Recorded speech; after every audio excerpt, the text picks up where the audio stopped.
Pour faire suite au cours sur la G3T, ça s'adresse essentiellement aux terminales et aux élèves de BTS. Je vais vous donner quelques explications sur des critères qui sont, on va dire, les primordiaux et qu'on va regarder en premier à notre niveau. Le thème aujourd'hui, c'est les éléments qui permettent d'expliquer quelques critères de G3T. Et j'ai commencé par une prolificité faible. Alors, ce que j'appelle faible, c'est une prolificité inférieure à 13 nez vifs. Clairement, là, on est en dessous de ce que l'on souhaite, sachant qu'au sevrage, vous allez chercher quand même à sevrer au moins 12 porcelets par truie.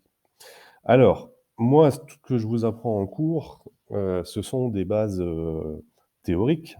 Par contre, le côté animalier, je ne peux pas vous l'apprendre. Je peux vous donner des techniques que j'ai moi-même apprises quand je travaille en élevage. Et sachez que la première cause possible qui explique une prolificité faible vient de l'éleveur en lui-même, l'éleveur ou son salarié qui n'est pas suffisamment dans l'élevage, c'est-à-dire qu'il préfère aller faire du tracteur. Je plaisante, je schématise, mais en tout cas, il y a des événements très importants comme le sevrage, la détection des chaleurs et l'insémination qu'il ne faut pas louper. C'est-à-dire que, il faut être très, très rigoureux dans ce que vous allez faire, notamment sur la détection des chaleurs. Est-ce qu'elle est bien faite? Est-ce que vous commencez à passer le Véra dès le vendredi qui suit, le sevrage si vous sevrez le jeudi? Votre Véra, il doit être actif, c'est-à-dire que vous l'utilisez 2 fois par jour, le matin, le soir, après le repas des truies et des cochettes.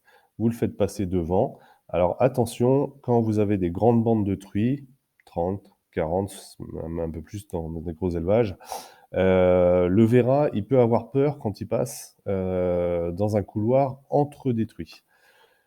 Alors, il va peut-être falloir l'aider au début, surtout quand il est jeune, mais bon, normalement, il devrait, connaître son boulot et passer devant chaque truie. Je vous rappelle que le contact de groin à groin est primordial.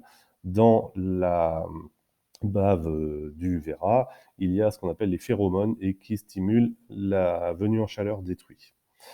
Autre chose, ce que j'appelle la mauvaise tenue des documents d'enregistrement. C'est-à-dire que vous remplissez des fiches truies. Alors maintenant, elles sont informatisées, mais on a toujours un support papier où, lorsque l'on a les mises bas, on note le nombre de nez vifs, de morts-nés, etc. Et ce qui est important, c'est de noter aussi toutes les interventions que vous avez faites, notamment, est-ce que vous avez fouillé ou pas? Est-ce que la mise bas a été difficile, la truie nerveuse, est-ce qu'elle en a écrasé? Ça, c'est très important pour suivre la mise bas qui suivra, c'est-à-dire que vous aurez déjà les données sur telle truie et ça vous servira et vous serez d'autant plus rigoureux sur l'observation de la mise bas de cette truie, ce qui évitera de commettre les erreurs de la première mise bas. N'hésitez pas à faire appel à un technicien d'élevage ou à un vétérinaire. L'éleveur peut manquer de connaissances biologiques de base sur les animaux. On sait qu'on manque de main-d'œuvre en élevage de porcs. On forme sur le tas des gens qui se proposent à travailler et bon, qui n'ont pas voilà, les connaissances techniques que vous pourrez avoir. Voilà, pour une cause qui explique donc une mauvaise prolificité, c'est l'éleveur. La deuxième cause possible, ça vient des animaux. Donc les truies de race pure sont moins prolifiques que les truies croisées. Par exemple, les piétrins vont, si on sèvre 8,5, 9 porcelets par truie piétrin pur, ce sera bien le maximum. Ce sont des voilà, les croisements sont faits justement pour apporter de la génétique qui augmente la prolificité.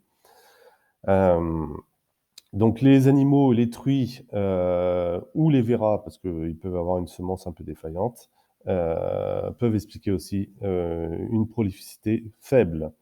N'oubliez pas de renouveler vos reproducteurs, hein, à peu près 40 à 50% de votre cheptel chaque année.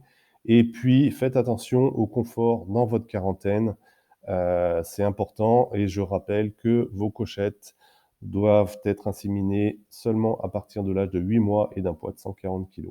Je continuerai dans une prochaine vidéo sur les critères explicatifs. Au revoir.